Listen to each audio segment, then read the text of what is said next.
프로축구 선수로서 화려한 삶을 보냈습니다. 리그에서만 200경기 이상을 소화했고 팬들의 사랑을 받으며 인기를 누릴 때도 있었습니다. 화려했던 시절은 잠시 30대를 넘기니 몸은 더 이상 예전처럼 움직이지 않고 정들었던 그라운드 위를 떠나야 하는 시기가 다가왔습니다. 30대의 나이에 제2의 삶을 준비해야 했던 김원남 선수 모셨습니다. 반갑습니다. 안녕하세요. 네. 자, 저희가 이제 히든 초대석을 여러 번 했는데, 이렇게 은퇴 선수 2명을 모시고 마치 뭔가 그 공익적인 은퇴 선수의 삶, 약간 그런 거 알죠? 공익적인 거예요, 저는? 네, 그런 거 어떤 그런 느낌으로 하는 건 거의 처음이지 않을까라는 생각인데, 먼저 김원남 선수 인사 부탁드리겠습니다. 네, 안녕하세요. 14년 동안 프로축구 선수로 활동을 하고 현재는 강사와 축구 교육자로 활동 중인 김원남 전 선수라고 합니다. 반갑습니다. 반갑습니다. 네, 그리고 여러분들 다 알고 계시죠? 히든풋볼에 매주 출연하고 있고 그 방송에 대한 야망을 드러내고 본인보다 조금 더 웃긴 사람, 본인보다 조금 더 말 잘하는 패널이 오면 극도로 신경을 쓰는 네, 김원일 대표입니다. 네, 안녕하세요. 네, 김원일입니다. 네. 제가 뭐 히든 초대석 지금 한 4회 정도 출장하는 것 같은데 네. 뭐 첫 번째는 제가 또 한번 주인공으로 한번 왔었고 아, 그랬었나? 곁다리로 한 3번 왔었어요. 아, 맞아요. 네. 신강훈, 뭐 신강훈 이런 선수들 곁다리로 왔다가 네. 오늘 또 저도 오늘 곁다리인 줄 알았는데 제 이름이 있더라고요. 네. 오늘 또 제 또 은퇴 후의 삶을 한번 또 그렇습니다. 이야기 한번 해보도록 네. 하겠습니다. 사실 곁다리인데 너무 좀 애들이 세 번째 곁다리는 좀 그렇다. 네 번째 사곁다리는 사실 좀 사겨도 안 돼. 근데 곁다리를 사겨도 안 돼. 이거 이 곁다리를 왔다가 이름이 있어가지고 저도 좀 의아했는데 오늘 네, 열심히 한번 해보겠습니다. 사실 이제 김원희 선수 이제 선수 생활 때 과거의 이야기는 많이 했지만 앞으로의 이야기 또 앞으로 또 지금 하고 있는 어떤 사업적인 어떤 그런 이야기는 별로 들어본 적이 없거든요. 그렇기 그렇죠. 때문에 오늘은 뭐 은퇴 이후에 어떤 마인드를 가지고 있고 어떤 삶을 살려고 하는지 그런 얘기도 한번 해보려고 하고 또 김원남 선수는 처음 모셨기 때문에 과거의 선수 시절 얘기도 같이 이야기해보도록 하겠습니다. 요즘 뭐 근황이 어떻게 되십니까? 저는 그 온라인 강연 플랫폼과 같이 협업해가지고 운동선수들 습관하는 강의 지금 원고 거의 작성 마무리됐고요. 네. 그리고 이제 촬영, 편집 남겨놓고 있습니다. 근데 김원남 선수가 약간 좀 보면 그 슈팅스타 이번에 저랑도 같이 했거든요. 근데 거기서 약간 그 굉장히 그 중요 선수로서 측면에서 뭐 풀백과 윙을 가리지 않고 왔다 갔다 뛰는데 일단 기본적으로 몸은 선수 때랑 똑같아요. 겉에서 봤을 때는. 겉에서 봤어요. 예, 네. 살이 하나도 없고 똑같아. 예, 그렇잖아요. 네, 맞습니다. 오히려 네. 몸무게가 더 선수 때보다 주는 느낌이에요. 아니에요? 처음에 시작할 때는 한 6kg 정도 줄었다가 네. 이게 도저히 못 따라가겠는 거예요. 그래서 근육량도 좀 불리고 그랬구나. 끝날 때쯤에 다시 선수 키로수 됐는데 네. 끝나더라고요. 근데 원래 선수 했다가 관두면 살이 찌기 마련인데 오히려 살이 빠졌다는 얘기잖아요, 네. 지금. 그러니까 김원남 선수가 보면 약간 선수 때보다 더 바른 생활을 하지 않나라는 생각이 들고요. 그렇죠? 네, 그러니까 기본적으로 좀 퍼포먼스를 내야 하는 몸과 이 머리 쓰는 몸도 다르잖아요. 그래서 퍼포먼스 몸 내면은 이제 탄수화물 좀 줄이고 하다 보니까 자연스럽게 빠지더라고요. 네. 아니 그렇게 좀 과학적으로 가네요. 과학적으로. 네, 근데 저는 사실 저도 살이 빠졌거든요. 그러니까. 진짜 많이 빠졌잖아요. 빠졌어. 저는 그냥 너무 바쁘다 보니까 먹고 살려고 막 여기저기 선수할 때는 좀 컨트롤 하잖아요. 나는 너무 바쁜 거 아침에 일어나가지고 뭐 애 하고 뭐 하고 여기 왔다가 저기 왔다가 너무 바쁘니까 살이 빠지더라고. 호남이 좀 다르네. 근데 그 말은 재우 씨랑 오래 같이 있으니까 살이 빠졌다는 얘기를 그렇게 안 들어요. 그럴 수 지금. 있죠. 네. 제가 계속적으로 또 뭐 설거지도 하고 또 네. 여러 가지로 한 몸이 한 5개 정도 돼야지 네. 되다 보니까 그 카페 잠깐 왔다 갔다 하면서 분위기를 봤을 때는 그 와이프분하고는 거의 대화를 안 하던데 모르는 사람처럼 일하던데. 원래 이렇게 같이 주원 형도 얼마 전에 또 있었죠. 같이 여기 또 이거 하다 보면 네, 또 그럴 때가 있어. 말이 좀 없어져야 될 때가 있어가지고 있어요. 그럴 때가 그렇습니다. 있어요. 그리고 이제 슈팅스타 촬영하면서 한 에피소드는 저희가 이제 진주에 원정 경기를 갔었는데 그때 이제 버스를 빌려서 원정 버스를 타고 갔어요. 네. 선수들도. 근데 김원남 선수가 그때 바른 자세에 책을 읽는 그 모습. 그 진주까지 내려가는 몇 시간 동안 계속 책을 읽는 그 모습이 나왔었는데 그때 주위 선수들이 호남아 지랄하지 마라. 너 지금 뭐 하니? 왜 컨셉 잡니? 막 이러면서 막 공격을 당했었거든요. 네. 근데 그 정도로 요즘 독서를 많이 하시나요? 원일이 형이랑 제주에 있을 때도 제 기억으로는 책을 한번 교환한 걸로 알고 있거든요. 보통 교환은 만화책을 많이 하거든요. 내가 이제 5권, 넌 6권. 야, 바꿔 읽자. 6권 다 빨리 읽었어? 이러면서 이렇게 하면서, 네. 제 기억으로는 정말 쉬운 인문학 책을 제가 원일이 형한테 줬었던 걸로 기억을 해요. 네. 맞아요. 예, 다시 받지는 못했던 걸로 기억해요. 예, 책은 네. 뭐 근데 이제 저도 선수 생활 하다 보면 책을 읽는 선수들이 있어요. 근데 이게 한 두세 번 정도 읽고 말거든요. 근데 이 친구는 진짜 찐이에요. 왜냐면은 제가 언제까지 읽나 보자. 같은 지랄하지 마라 이런 뉘앙스로 본단 말이에요. 근데 언제까지 이걸 하나 보자. 뭐 보여주기식으로 본다 이러는 친구들도 있는데 이 친구는 계속 그냥 패턴 그대로 그냥 계속 보니까 지금 은퇴 후에도 그 선수 생활에 그런 읽었던 그런 것들이 지속되지 않나. 근데 저 충분히 이해하는 게 제가 포항에 잠깐 있었잖아요. 네. 그때 광훈이 형이 한 6개월 뒤에 전화 오더라고요. 호나우 나 처음에 그 컨셉인 줄 알았다. 근데 이제 광훈이 형이 독서에 이제 발을 입문하시고 나서 아 네가 왜 그런지 알겠다. 그때 한번 전화가 뜬금없이 전화가 오셔가지고 네, 그랬다. 그럼 선수 때부터 책을 많이 읽었던 거예요? 정확하게 많이 읽기 시작한 거는 19년부터는 정말 엄청 많이 읽었고요. 제주 트레이드 되고 나서부터. 네. 그 전에는 간간히 읽었고 최근에도 많이 책을 읽으시나요? 네, 거의 뭐 달고 살죠. 진짜?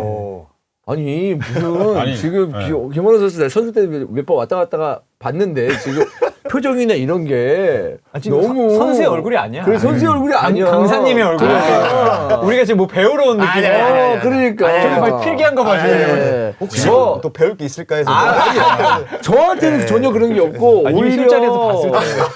근데 오히려 저는 지금 김호남 선수의 어떤 이런 그 패턴에 대해서 많은 선수들이나 또 은퇴한 선수들 아니면은 유소년 선수들에게 귀감이 될 수도 있겠다라는 그런 느낌이 감사합니다. 왔습니다. 네. 네. 그럼 한번 천천히 한번 시작해 보도록 하겠습니다. 일단 김호남 선수의 선수 시절부터 얘기를 한번 해보려고 하는데 팀을 그래도 꽤 많이 옮겨 다녔습니다. 사간 토스부터 시작해서 광주 FC, 제주 유나이티드, 인천 유나이티드, 수원 FC, 포항 스틸러스, 부천 FC까지 네. 이렇게 좀 많은 팀을 옮겨 다녔었는데 사실 이제 김호남 선수에 대해서 잘 모르시는 분들이 있을 수 있기 때문에 잠깐 뭐 기억나는 대로 이제 설명을 드리면 광주 하면 윙포워드에 지금 유명한 선수들이 많이 있습니다. 그러니까 엄원상부터 시작해서 엄지성. 그다음에 뭐 엄지성 뭐 이런 식으로 쭉쭉 계보가 있는데 그 전에 일기는 김호남입니다. 맞아요. 호남의 아들. 맞아요. 엄원상이 광주에서 호남선 KTX 호남선이었다면 네. 그 전에 호남의 아들로서 활약을 했었던 그런 시절이 있었죠. 광주에서 이제 김호남 선수의 이름을 확 알린 거 아니에요? 네, 맞습니다. 그때 네. 좀 어떠셨어요? 그때 이제 첫 1, 2년 차 때는 경기를 아예 못 뛰다가 2부로 떨어지고 나서부터 경기를 뛰게 됐는데 남길 감독님 하면 선수들이 다 무서워하시잖아요. 그죠? 네. 근데 오히려 저는 남길 감독님 만나면서 좀 폭발적으로 좀 성장한 케이스였고 네. 이런 마인드였어요.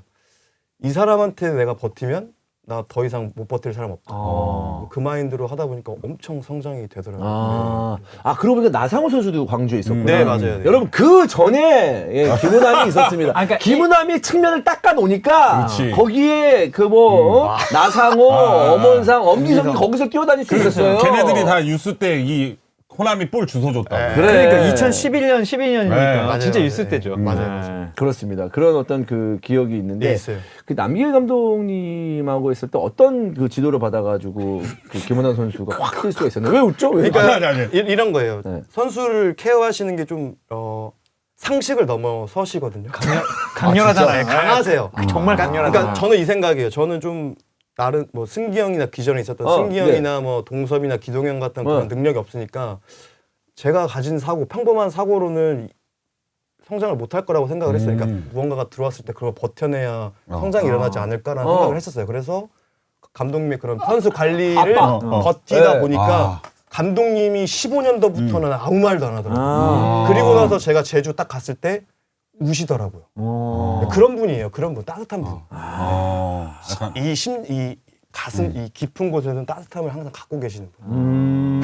아니 근데 당시에 광주가 굉장히 약팀이었었고 일부 리그에서도 선전했던 그런 네. 모습들이 있었단 말이에요. 물론 다시 강등을 당하기도 했긴 했지만 근데 당시에 남길 감독의 그런 그 팀을 승격시키기 위해서는 뭐 특별한 뭔가 다른 무언가가 필요했었는데 그런 것들이 팀에 녹아들면서 김원환 선수도 빵 뜰 수 있었고 광주의 성적도 좋지 않았나. 네, 이런 생각이 저는 듭니다. 자신 있게 얘기해요. 제 축구적 영감을 제일 많이 주신 분 남길 감독. 전술적인 어떤 부분이나 이런 것들. 축구적으로 이 남길 감독이 좀 약간 비상식적이라는 말이 맞는 게 저도 상대를 해보면 선수가 공격 쪽에서 너무 많아가지고 누굴 막지 이런 호남이도 있었지만 그때 누굴 막지 이런 생각이 많이 들었거든요. 그때 숫자 축구 맞아요. 네, 숫자적 우위를 진짜. 해야 된다고 네. 해서 그때 사실은 처음부터 감독이었던 것도 아니고 네, 맞아요. 감독 대행으로 시작해서 승격하고 일부 와서도 괜찮았던 거죠. 네. 그래서 그때 남길 감독님이랑 저 포항 시절에 경기를 뛰었는데 1대0으로 저희가 막 템백 써가지고 틀어 막아서 이겼거든요. 근데 그때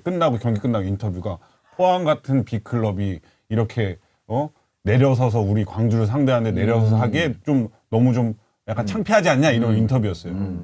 그런 인터뷰를 하셨는데 거기다 대고 이제 양동현이 그럴 거면 이겨야지. 저놓고서 많이 만나 이렇게 그때 당시 이렇게 아 맞다 기억난다. 파이트 한번 붙었어. 맞아. 네, 그랬었어. 그게 좀 맞죠. 좀 시대를 앞서갔던 그런 인터뷰. 네. 양동인 선수도 이거 그렇게 했거든. 맞아, 인스타그램에 딱 올리고. 양동현도 네. 세죠. 슈팅스타 할 때도 그때 회식 때도 그 처음에 최용수 감독이 양동현 선수에 대해서 견제를 좀 많이 하더라고요. 그래서 이제 농담이지만 최용수 감독만 술 마시면서 이렇게 회식했는데 뭐 이런저런 얘기하다가 양동현 선수가 감독님 근데 그거는 좀 배려 좀 해주세요 이런 식으로 얘기했거든요. 옆 테이블에서. 그 최용수 감독이 네가 언젠간 나한테 반기를 둘 줄 알았어. 내가 너 지금 그럴 줄 알고 기다리고 있었어.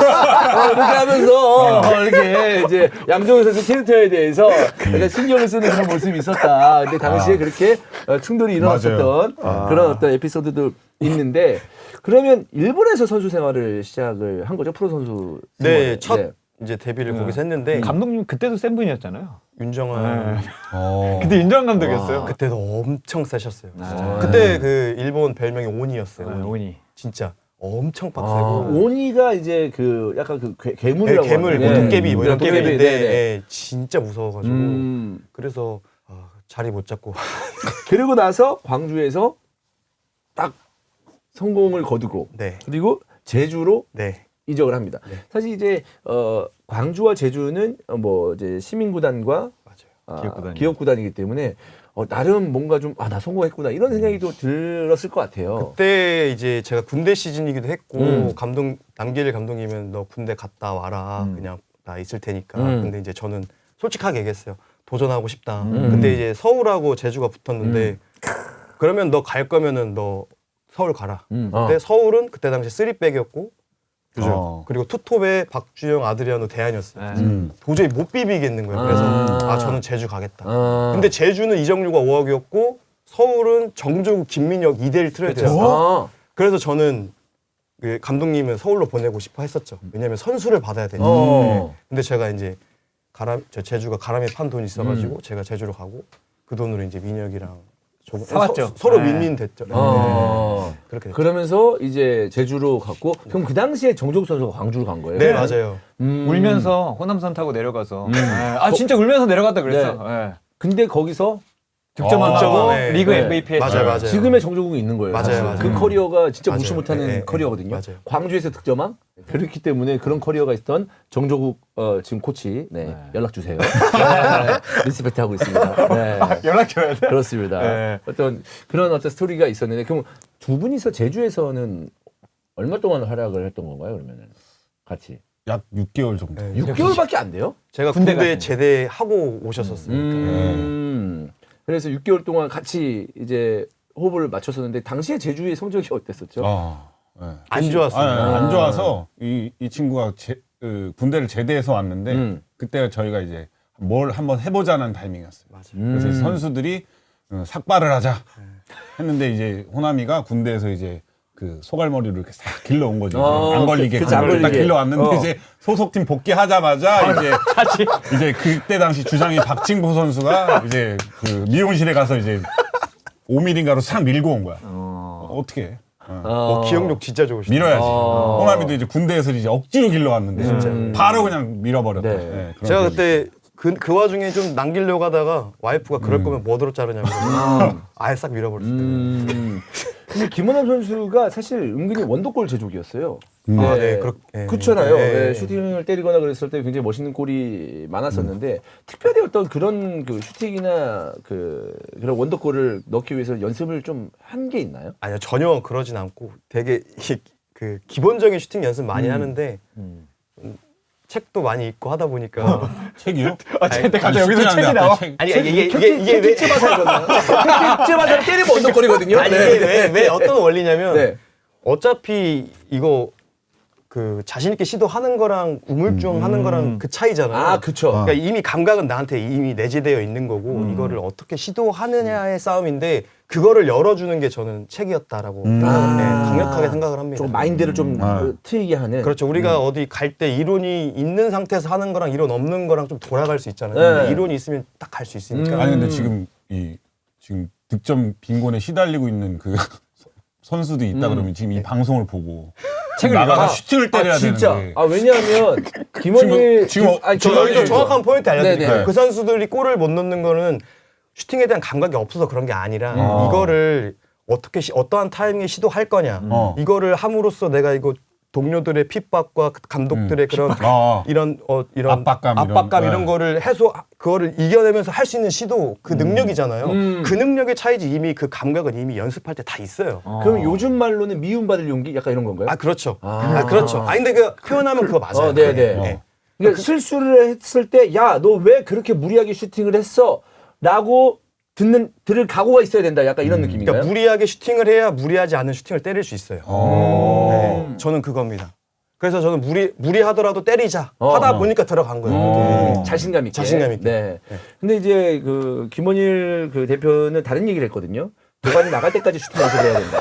너 100개, 1000개 때려야 된다. 그러니까 인터뷰에 이제 이정효 다른 감독님이 얘기를 1000개 했는데 때리라고 그래가지고 이게 공격수와 수비수의 차이인가요? 아니면 어떤 그 마인드의 차이인가요? 어떻게 생각하시죠? 저는 그건 비유적인 표현이라고 생각하고 제가 유튜브에서도 한번 얘기했는데 네. 슈팅 한번 축구 해보시죠. 네네네. 슈팅 한 번 때리는데 최소 한 15초라고 해도 네. 1000개 때리면 거의 이 물리적인 시간으로 4시간이에요. 네. 4시간 동안 어떻게 때려 슈팅? 그럼 비유적인 표현인 거고 그만큼 많이 해라라는 표현이지. 네네. 근데 이제 지금 뭐 여러 가지로 어떤 마인드를 바꿔야 된다라고 생각을 하는데 이제 김원일 지금 표정을 보니까 원일 그 대표의 표정을 보니까 그 전에는 뭐 그래도 100개, 200개 때려야 된다. 그게 더 중요하다. 뭐 이런 얘기를 하는 것 같은데. 근데 저도 그 생각을 해보면 네. 이 병행을 했던 것 같아요 호남이도 책만 읽지 않고 나가서 많이 맞아요. 때렸지. 네. 많이 때렸지. 뭐 1000개는 아니어도 저도 이 볼망 들고 나와서 그 본인 존이 있어요. 김호남 존.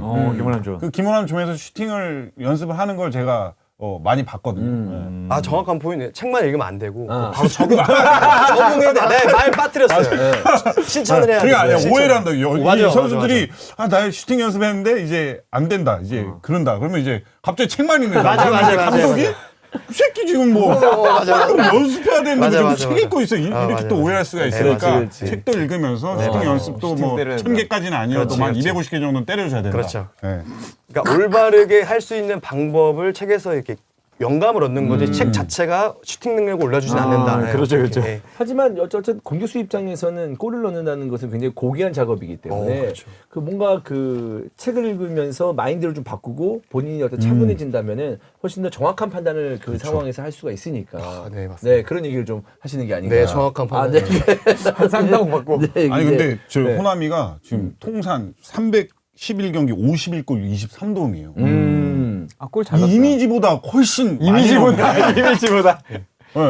맞아요. 저는 원래 이 공격수들 난 생각보다 적게 넣은 것 같은데. 아니, 내 많이 넣었어. 마인드보다. 내 근데 생각보다. 엄청 아니, 그러니까 물론 공격 쪽이었지만 스트라이커가 아닌데 그렇지, 6경기 한 그렇지. 경기씩 넣으면 네. 많이 넣은 거죠. 네. 저는 이 공격수들이 판단할 때 저보다 이 통산 득점이 없는 친구들이랑 얘기는 안 하거든요. 선수 취급을 안 해요. 누가 있습니까? 예전에 이제 저를 다 뛰어넘었지만 강상우 이런 애들도 포인트 못 올릴 때 저보다 낮았거든요. 득점력이. 네. 그때는 너는 공격수가 아니다. 너는 이제 나한테 얘기를 걸려면 내 포인트를 넘고 뛰어넘고 해라. 와라 이렇게 했는데 이 정도면은 진짜 굉장히 근데 김원희 선수 따라잡기 힘들죠. 웬만한 선수는. 포항 울산전 네, 그 챔피언 경기장 마지막 골. 네, 그 골 뭐 100골짜리 아닙니까? 그 사실상. 진짜. 네. 그걸로 지금 먹고 살고 있어요. 어떤 선수가 뛰어넘겠습니까? 네, 그런 기록이 있는데. 근데 어쨌든 제주로 가고 했는데 뭔가 갑자기 김호남 선수가 좀 많이 안 보이고 좀 잊혀진 그런 느낌이 전 들거든요. 네. 어디쯤에서? 약간 좀 그 인천부터 이제 쭉 해가지고 약간 그런 느낌이 맞습니다. 있어요. 그 제주 인천 트레이드 그 순간에 네. 그 아주 관심을 많이 받았다가 예, 뭔가 이 그라운드에서는 말한 것처럼 조금 없어진 것 같은. 네. 그러니까 비유적으로 19시즌까지는 꾸준하게 뛰었고요. 20년부터 허리 디스크 터지면서 제가 1년 반 동안 거의 경기를 아예 못 부상이 이렇게 크게 오면서. 네, 크게 오면서. 그래서 이제 그때 경기 데이터 없어지면서 계약 기간 끝나면서 그때 이제 부천으로 갔던. 그렇죠. 그러면서 약간 좀 은퇴를 그때부터 좀 준비를 한 건가요? 아니면 은퇴를 해야 됐다고 갑자기 좀 생각이 든 건가요? 아, 제가 자영업 아까 잠깐만 얘기했었잖아요. 네. 그래서 자영업의 고충을 알거든요. 네네. 제가 2020년 9월부터 시작을 해서 이제 하고 있었는데 그 어떤 사업을 했었죠? 네, 감자탕 요식업 사업을 네, 요식업 사업을 했었죠. 했었고 꽤 나름 잘 되는 매장을 운영했었고 은퇴를 정확하게 생각했던 거는 23년에 제가 주장을 맡으면서 네. 3번 정도 고비가 있었어요. 은퇴해야겠다. 3월 달에 한 번 있었고 6월 달에 한 번 있었고 9월 달에 한 번 있었는데 그래도 이제 주변에 이제 연건이라든지 주변에 이제 많이 얘기를 했었죠. 속내를 탁 털어놓고 그래도 네가 주장이니까 시즌 끝나고 은퇴하는 게 좋지 않겠니? 그래서 이제 2024년 시작하기 전에 은퇴를 했습니다. 아, 워낙 몸이 안 돼서. 아니요, 그러진 않고요. 좀 저는 다른 케이스인 것 같은데 그냥 쉽게 얘기해서 축구 선수 김호남이 세상에 기여할 수 있는 가치보다 교육자 김호남이 더 기여할 수 있는 게 크다고 생각을 했어요.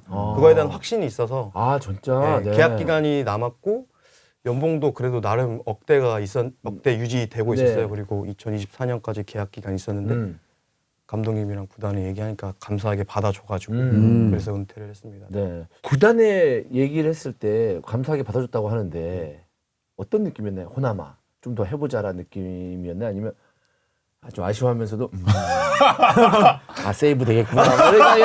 약간 이런 느낌이었나요? 아니 예전에 네. 그만두겠다고 네. 사장들이 그래서 먼저 얘기해줘서 고맙다. 그러니까 나 그런 얘기 느낌. 들어봤거든. 근데 약간 반반이었던 것 같아요. 제가 직접 이렇게 얘기하지 않고 에이전트가 얘기를 했고 감독님한테는 제가 직접 얘기했는데 반반이었던 것 같아요. 반반. 네. 근데 김호남 선수가 사실 이제 선수 시절에도 여러 가지 어떤 그 이야기를 했을 때 다른 선수들과 다른 독특한 이야기들을 좀 많이 하긴 했었거든요. 특히나 저도 이제 기억이 났는데 팬들이 경기장을 찾아올 때 사용하는 비용을 계산하면서 프로 선수가 팬 서비스를 해야 하는 이유에 대해서 얘기를 했거든요. 이 얘기 한번 좀 조금 자세하게 한번 풀어줄 수 있을까요? 저는 저기 포항 팀 가서 제일 많이 느꼈던 거는 야, 이 팀이 왜 잘 될 수밖에 없는지 왜 계속 좋은 선수가 나올 수밖에 없는지 딱 하나 뽑으라면 이 팀의 컬처가 있거든요. 네. 문화가 있어요. 그 문화를 학습한 선수들이 그 문화를 학습함으로써 다시 선수로 성장을 하는데 부천에도 그런 컬처를 만들고 싶었어요.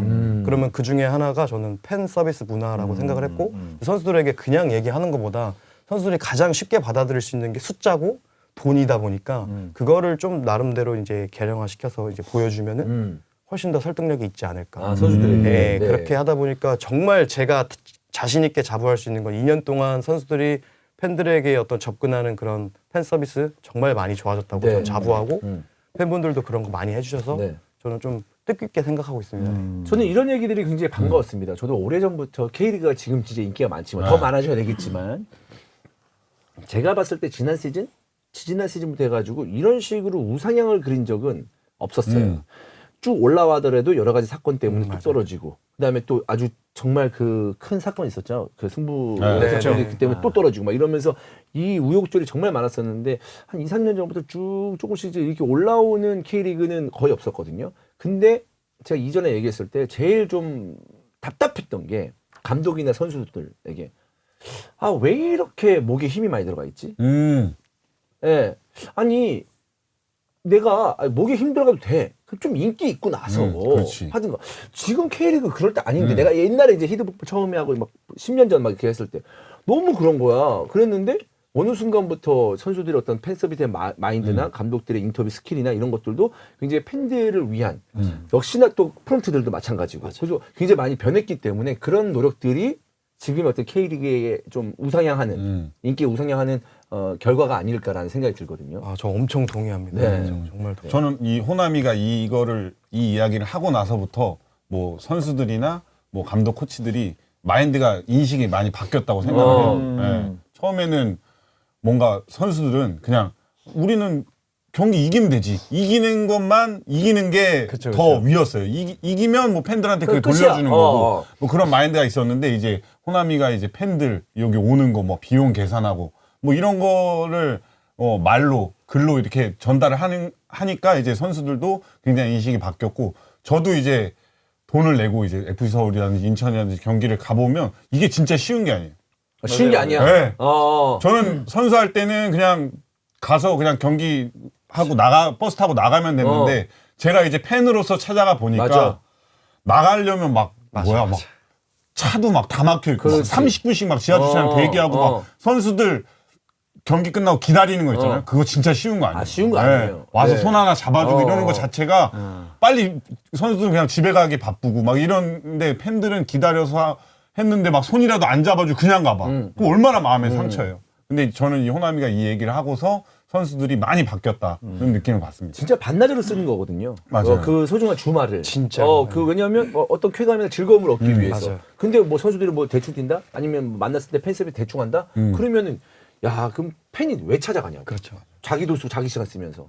그렇기 때문에 어떤 그런 마인드는 꼭 필요했던 그 프로축구 선수들에게 다른 스포츠도 마찬가지지만 필요했던 마인드였는데 이런 것도 이제 얘기해주고 또 지금의 선수들도 많이 바뀐 것 같아서 저도 굉장히 기분 좋게 항상 K리그를 보고 있습니다. 네, 더 이제 잘했으면 좋겠지만 더 인기가 좀 많아졌으면 좋겠지만 자, 어쨌든 선수 시절을 했을 때 이제 약간 좀 아쉽게도 마지막은 김호남 선수의 이름이 약간 좀 잊혀지면서 은퇴를 했기 때문에 좀 아쉬운 부분이 있었는데 최근에 이제 은퇴 이후에 이 두 분 다 뭔가 성공적인 어떤 그 은퇴 이후의 삶을 지금은 살고 있지 않나라는 생각이거든요. 그럼 은퇴 이후의 직업을 뭐라고 이제 해야 되나요? 두 분 다. 먼저 말씀해 주시죠. 저는 작년에 제가 데이터를 해보니까 수익 여러 가지 뭐 강사도 있고 네네. 레슨 선생님도 하고 뭐 여러 가지 했잖아요. 벌써 수익 얘기하는 건가요? 너무 좋은데. 깔 순 없지만 네, 깔 순 그래도 없지만. 비중을 차지했을 네. 때는 강사 쪽이 제일 많아서 저는 지금 제가 하고 있는 것도 습관에 대한 거가 많기 때문에 습관 강사라고 불러주시면 감사하겠습니다. 그러니까 이제 비중을 봤을 때 여기저기에서 돈이 들어오지만 가장 많이 그 돈이 들어오는 그러니까 데가 슈팅스타도 그거다. 했는데 교육자가 더 많이 든다. 그래서 그게 직업이다. 저는 이것만에 동의합니다. 이전에 제가 이제 해설자가 됐습니다. 해설자가 됐을 때 나 이제 축구 해설 가다 했는데 프리랜서니까 회당으로 돈을 받는 거야. 이걸 못 먹고 사는데? 그러면서 내가 이제 학교 같은 데 방과후 교실 같은 데 가가지고 이제 애들을 가르치기 시작했어요. 알게 돼가지고 내가 뭐 센터를 차릴 돈은 없으니까. 근데 그때 이제 방과후가 이제 붐이 일어나면서 명당 돈을 받았는데 제가 데리고 있는 친구들이 새 학교에서 100명 정도 됐어요. 그러니까 내가 돈을 거기에 제일 많이 버는 거야. 그래서 공급이 한 몇 개월 지났다? 생각해보니까 내가 직업이 축구 해설가인가? 아니야. 그럼 그걸로 해서 돈을 제일 많이 벌어야 되는데 그거는 내 그 비중이 제일 안 되는 거야. 그래서 나는 그냥 애들 가르치는 강사구나. 그래서 내 직업은 강사구나. 이런 생각을 한 적이 있거든요. 내가 그런 거 비슷한 거 아니에요? 맞아. 네. 나는 조금 약간 우울하게 이렇게 생각을 한 거지만. 네. 그리고 이제 본인 은퇴 이후에 뭐라고 얘기해야 되나요? 전 선수 말고. 저는 그냥 뭐라고 해야 되죠? 저는 그냥 대표라고는 하는데 그냥 뭐라 그러죠? 여기 이스타에서 뭐 후스기 형 뭐 이런 걸로도 하잖아요. 그냥 좀 뭐 하나 잡아줬으면 좋겠는데 아직까지는 좀 덜 잡힌 것 같아서. 김포 최고의 실업가잖아요 지금. 아니 최고의 엔터테인먼트 사업가인 게 축구 교실 운영하고 OFL 센터도 운영하고 그리고 김포 최고의 카페도 물론 거기 대표는 아니지만. 근데 내가 봤을 때 지금 뭔가 그 카페 사장 이렇게 얘기도 하고 싶거든. 내가 봤을 때 그 수익이 제일 클지도 모른다는 생각이 드는데 이제 그 호남이처럼 제일 수익이 큰 걸 얘기하고 싶지만 그러면 내가 방송적인 이미지가 굉장히 떨어질 수 있으니 그런 얘기 못 하겠고 그래서 고민을 지금 하고 있는 것 같은데요 지금. 네, 그렇죠. 뭘 고르는데. 근데 저도 마찬가지로 이 여러 가지 일을 하고 있는데 이 중에서 뭔가 하나를 꼽기는 어렵고 일단 그렇습니다. 저도 뭔가 이 방송 쪽으로 일을 하기 위해서 이제 카페로 이제 여러 미팅을 해서 초대를 하든지 아니면 뭐 이제 오잖아요, 인사를. 근데 와이프가 이제 그 접객을 할 때 이제 류청 편집장님 오시면 한박 웃음을 짓습니다. 뭐 무슨 일을 주려고 일을 주려고 하시나 그러면서 이제 무조건 서비스로 다 나가고 이제 편집장님 계산을 하겠다고 막 하는데도 막 극구사양하고 계산하지 말고 일을 주세요. 느낌으로. 아니 그거는 느낌으로 계산하지 말고 일을 가지고 오세요. 이런 느낌이고 이주원이 온다 그러면은 난리 나는 거야. 주원이 형 오면은 이제 와이프가 이제 주원이 형 온대. 그러면은 이제 오신다고 이러면서 준비하기 시작하는 거야. 잘해준다. 그래? 그 다음에 지금 갈 때는 좀 난 다르게 들어가야 그래 다르게 들어가야지. 주원이 오면 자동문도 내가 자동문도 열어놓지. 자동문도 열어놓고 닦아놓습니다. 네. 이렇게 어쨌든 은퇴 이후에 이런 사업을 하고 있는데 아니 사실 축구 선수가 지도자라고 하면 또 교육자라고 볼 수 있는데 네, 맞아요. 다른 느낌의 이제 교육자라고 해야 되겠죠. 그런 걸 하고 있단 말이에요. 어떻게 이런 마인드를 딱 갖게 됐는지. 통상적으로 저희가 그 팀에서 배우는 거는 거의 탁틱 위주로 배우고 그렇죠. 어떻게 이제 상대를 이길 수 있는 전술을 많이 배우잖아요. 근데 그 전술을 이행하는 사람은 결국 사람인 거고 사람이 잘 기능을 해야 이게 전술 이행도가 올라가는 건데 어떻게 자고 어떻게 먹고 어떻게 습관을 형성해야 내가 잘 기능하는지에 대한 교육은 사실 많이 부족하고요. 그게 되게 필요하다고 생각하는데 아직까지 시장에 그런 게 많이 없어서 그런 것들을 전적으로 제가 불편했던 거를 시작으로 만들어낸 어떤 서비스고요. 아 그렇구나. 그리고 이제 이거는 축구뿐만 아니라 모든 운동선수가 똑같이 적용된다고 생각하기 때문에 제가 현대모비스 농구팀에 가서 강연을 해주고 최근에 이제 김준일 선수와 공개적으로 인터뷰를 해줬어요. 되게 도움을 많이 받았고 고맙다. 그렇게 해서 축구뿐만 아니라 모든 운동선수들한테 이렇게 어떠한 왜냐면 일반인분이랑 운동선수랑 또 먹는 게 또 다르잖아요. 완전 다르죠. 네, 그런 게 좀 많이 힘들거든요. 그래서 그런 것들을 잘 설계해주고 만들어주고 이런 것들 그리고 습관이 어떻게 형성되는지 좀 과학적으로. 네, 그렇게. 근데 첫 사업은 감자탕 사업이었잖아요. 네, 감사합니다. 그거하고는 약간 좀 괴리감이 좀 네, 약간 네. 있는 것 같은데. 네. 근데 선수들 감자탕 먹어도 됩니까? 감자탕은 국물은 안 되고요. 네. 고기만 먹어라. 네, 고기만 먹어라. 네, 네, 고기만 네. 먹어라. 이런 식으로 먹어라. 네. 이렇게 판단을 네, 하겠습니다. 어쨌든 약간 괴리감이 있는데, 네. 근데 난 사업적으로 지금 감자탕, 그러니까 스타트를 아마 그런 식으로 생각을 했을지도 모르잖아요. 사업을 내가 은퇴 후에 사업을 했을 때. 근데 완전히 좀 다르게 좀 턴을 한 느낌인데 어떤 뭐 계기가 있나요? 요 직업은요, 단순히 제가 은퇴하는 시점에 어떤 안정적인 수익을 위해서 시작한 거고요. 그렇게 해서 그냥 시작한 거예요. 단순하게. 근데 막상 들어가 보니까 이게 그렇게 단순한 문제가 아닌 거예요. 사람들한테 음식 그 이상의 가치를 줘야 되는데 내가 줄 수 있는 게 뭐가 있을까 막 고민하다가 고민 끝에 이제 나중에 장사가 잘 됐는데 아하. 제가 나중에 느낀 게 뭐냐면요. 결국 두 개더라고요. 이 매출을 올려야 되는데 맞잖아요. 매출을 올리는데 매출을 올리려면 가격을 올리든지 개수를 올리든지 둘 중에 하나예요. 네네네. 네. 근데 제가 가격을 올리려고 하니까 가격을 올리려면 뭐 이런 게 있어야 되더라고요. 한 25년 장인 뭐 이런 게 있어야 돼. 네. 근데 저는 프랜차이즈였어요. 네네. 가격을 못 올렸어요. 개수를 올려보자 해서 개수는 제가 늘려봤는데 네. 어찌 됐든 개수를 올리더라도 손님들한테 줄 수 있는 최대치의 가치는 한계가 있는 거예요. 있죠. 이거를 못 올리니까. 네. 그래서 저는 이거를 장기적으로 봤을 때 장사가 잘 됐거든요.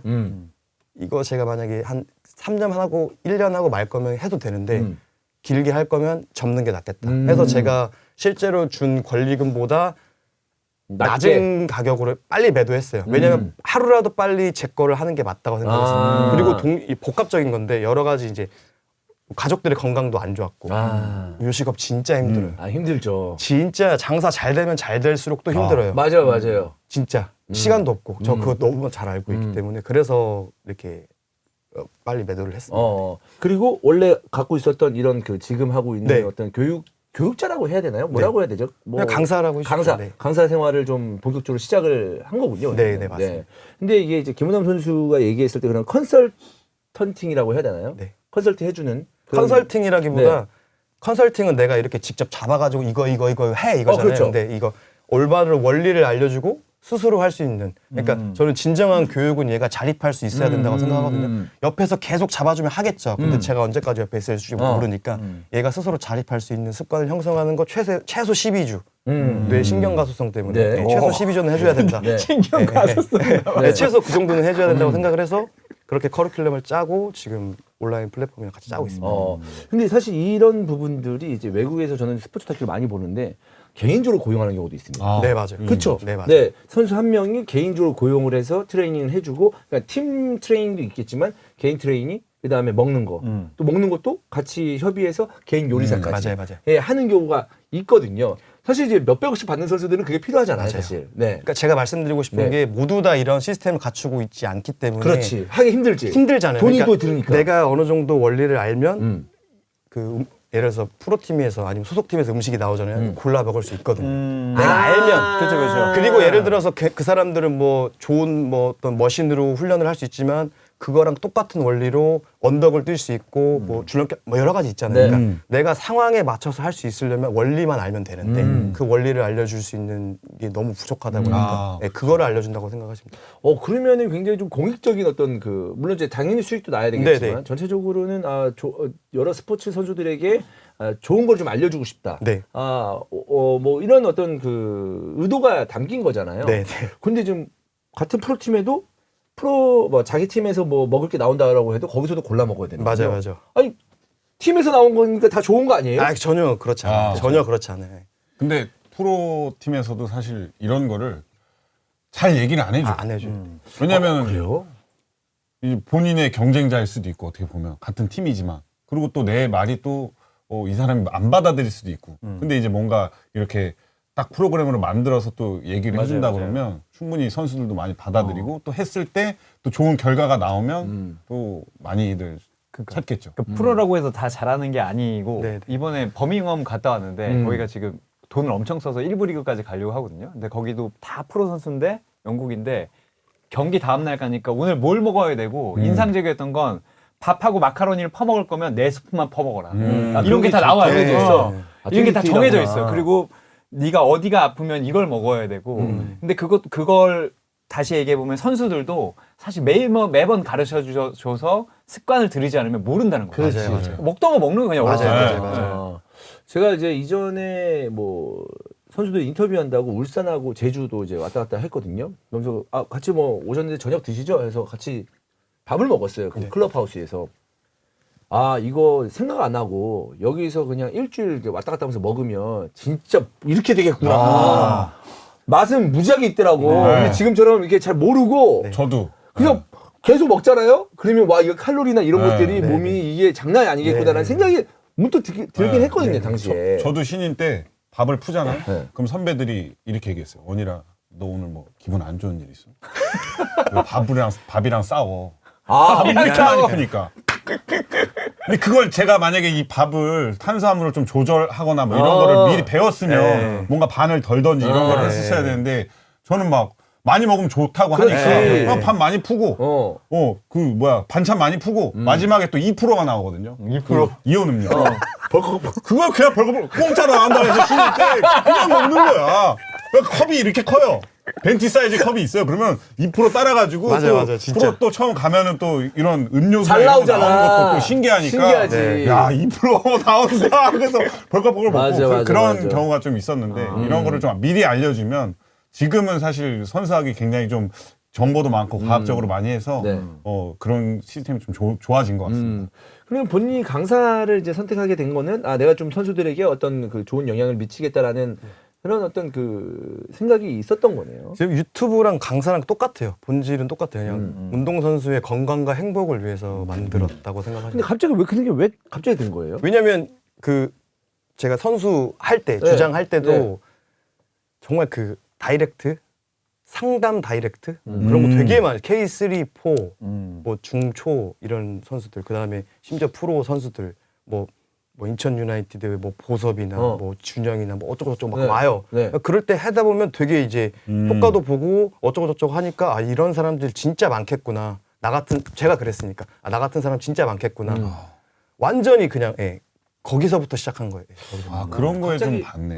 갑자기 생각난 건데 그럼 김보섭 선수의 어떤 득점력에 대해서는 어떻게 생각하세요? 저는 득점력을 올린다 그런 개념은 아니고요. 그러니까 저기 저 인천 팬이 있어가지고 제가 이 얘기를 너무 물어보고 싶어 할 것 같아서 저는 이거는 원일이 형도 진짜 공감을 할 텐데 결과는 100% 실력이 좌우하진 않아요.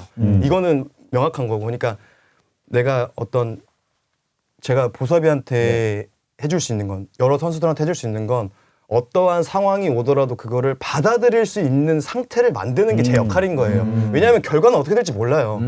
아무리 내가 열심히 해도 안 될 수도 있는 거고. 그치. 저는 이렇게 하면 너 무조건 금메달 딸 거야. 저는 그 사람 사기꾼이라고 생각해요. 네, 그런 건 없다고 생각합니다. 결과를 보장해 줄 수 어떠한 결과를 오더라도 내가 그거를 수용하고 다시 노력할 수 있는 그 힘, 회복 탄력성을 길러주는 게 제 역할이지. 김보섭의 득점력을 올리는 거 저는 제 역할이 아니라고 생각합니다. 약간 이게 이제 회복 탄력성 약간 이런 거잖아요. 리질리언스. 사실. 네. 저도 책에서 봤는데 그렇습니다. 네. 그래서 난 탄력이 없구나라는 생각을 했죠. 그 책을 읽으면서 잠깐의 용기는 얻었지만. 네, 그렇습니다. 그런 거다. 네. 근데 이런 거 얘기하면 너무 싫어하시지 않아요? 아니요. 이런 것도 필요합니다. 근데 재밌는 게 사실 선수들은 뭐 지금은 좀 달라졌지만 지금은 두 분은 다른 길을 가시지만 사실은 그거거든.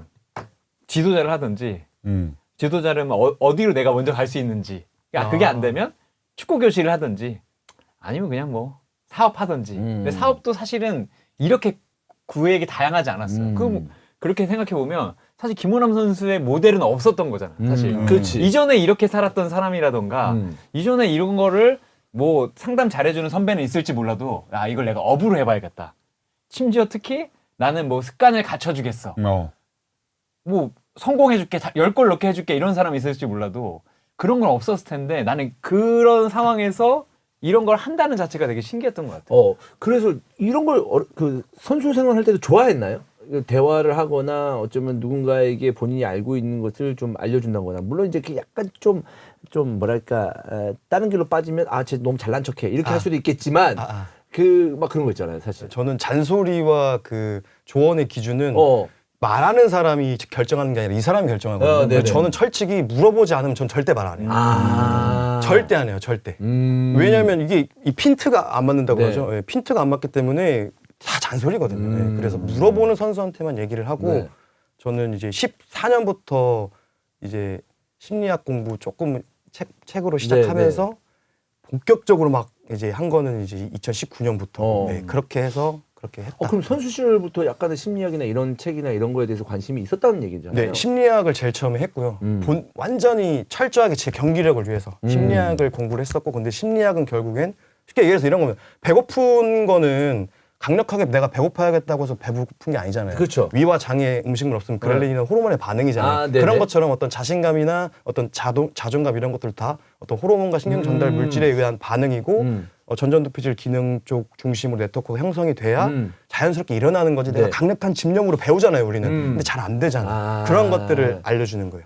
그런 것. 그러면은 오히려 내가 좀 자신감이 떨어지거나 뭔가 좀 우울하거나 조금 그러면은 자기를 탓할 수 있는데 그런 것보다 이건 내가 좀 그러니까 이런 호르몬의 문제구나라고 하면서 다른 식으로 좀 방향을 잡을 수 있는 거죠. 정확하게 파악하신 거예요. 우리가 이게 우리 감정은 몸의 문제라는 게 1994년 죄송합니다. 이거 신체 표지 가설이를 해가지고 이미 정설로 이어진 거거든요. 내가 불안하다. 몸을 바꿔야 돼요. 몸을 바꿔서 그 몸을 인지한 되뇌 피질이 감정을 만드는 거기 때문에 방금 똑같아요. 내가 기분이 안 좋네. 입을 뒤집어 쓰고 생각하지 말아야지. 안 될 거예요. 어차피 안 나가야 돼. 나가서 걷던 뭘 하든 해야 되는 거예요. 그렇게 해서 이 몸을 바꿔야 이게 본질적으로 달라지니까 그런 거를 가르쳐 주고 있어요. 혹시 그것도 가능한가요? 예를 들어서 이제 과거의 상황을 지금의 조언을 해준다면 즉 뭐냐? 김원희 선수가 제주에 뛰었을 때 선수를 놓치고 실점을 했어요. 중앙 수비수가. 근데 굉장히 좌절하고 있어요. 그러면 어떤 식으로 뭐 조언을 해줄 건지 이런 것도 얘기 아니. 자. 그럼 상황을 한번 만들어보자. 네, 만들어보자. 제가 지금 은퇴를 결정한 가장 결정적인 선수가 박용지거든요.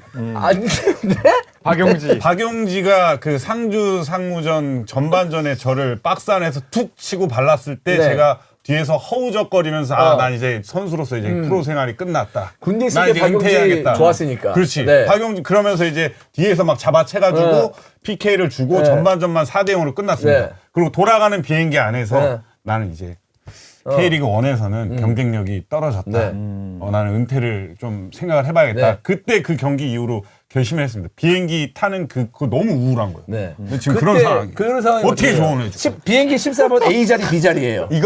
이거 제가 그럼 그 진짜 교육하는 것처럼 얘기를 네. 네. 네. 어떤 느낌? 제가 얘기하는 거 아니고요. 네. 체계적인 정신과 의사 가보르 마테 가보르 네. 마테 형님. 트라우마 마태 형님 남자인지 여자인지 모르시잖아요. 트라우마 그 본질 그 치료하시는 분이거든요. 네. 근데 트라우마. 이 얘기는 뭐냐면요. 그러니까 생각이 이걸 과거로 돌아가서 생각을 바꾼다. 이거는 예전 100년 전 심리학 스타일이고 네. 결국엔 뭐냐면 원일이 형이 그 생각을 함으로써 힘든 이유는 내가 그 생각을 하잖아요. 그 생각을 딱 떠올랐다. 그러면은 우리 번연기에 있는 편도체 활성화되면서 여러 가지 부정적인 감성을 유발하는 신체가 따닥따닥 변해요. 쉽게 얘기해서 뭐 호흡이 가빠진다던가 심장이 빨리 뛴다던가 승모근 올라가고 흉쇄 유돌근 교근 끌어지고 안구근하고 안면근하고 이렇게 되는 거예요. 나도 모르게 이렇게 되는 거예요. 그리고 그러한 몸을 인지한 대뇌피질이 불안감을 만드는 거예요. 짜증나. 그때 개는 안 되죠. 됩니다. 박용지. 박용지. 이게 되는 거예요. 그러면 어떻게 해야 돼요? 몸의 문제라고 했잖아요. 대뇌피질이 이제 심박수 안정화시키고 네, 호흡 안정화시키고 승모근 힘 빼고 이거 해야 돼요. 밖에 나가가지고. 1차적으로. 1차적으로. 호흡 훈련 해야 되고 나가서 걷기 해야 되고 훈련해야 존투 되는구나. 트레이닝 해야 되고. 그러니까 우리가 불안한 뭔가가 왔다? 그럼 나가야 돼. 몸을 움직여야 돼. 몸을. 그럼 이거는 일반 사람에도 다 적용이 똑같은 거예요. 다 똑같은 거예요. 예. 그러면 뭔가 나도 좀 심리적으로 방송하다 보면 힘들 텐데 그럼 나가야 되는 나가야 돼요.